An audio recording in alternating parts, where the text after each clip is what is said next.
Hello, Torah community. It's Rav Natan here to share with you some words of Torah for this week's Parsha, but also the Megillah. I'll share a few words, a little thought on the Megillah, and then we'll connect it to the Parsha as well.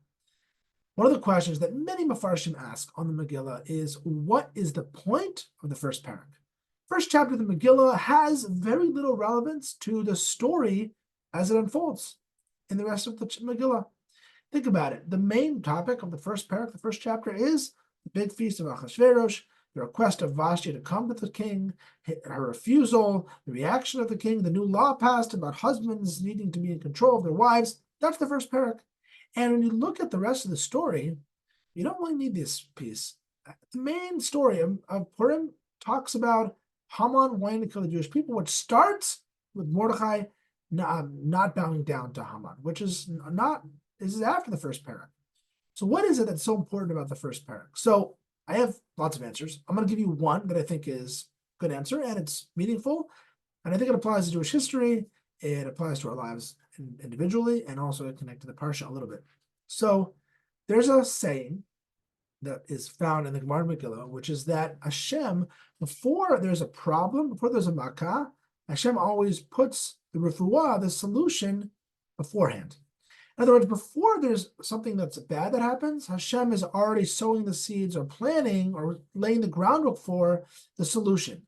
So when that thing actually does happen, that's bad, that's the makkah, there's already a solution that exists, or the ability to be able to solve the problem that Hashem has given us. And certainly this is what you could say about why the first chapter is in the Megillah.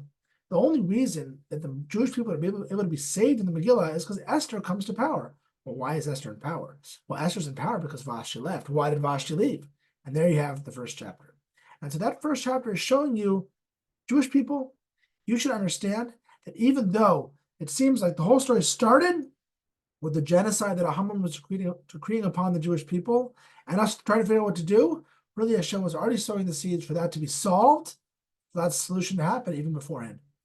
This is powerful in Jewish history as a whole. We see through the arc of Jewish history, there are many times when something very challenging has happened to our people, and yet Hashem has planted within the Jewish people the beginnings of some other event or some other initiative or resilience or whatever it is that has ultimately given us the ability to be able to withstand and respond to the challenging times for us as a people. It's a powerful thing to think about Jewish history like that.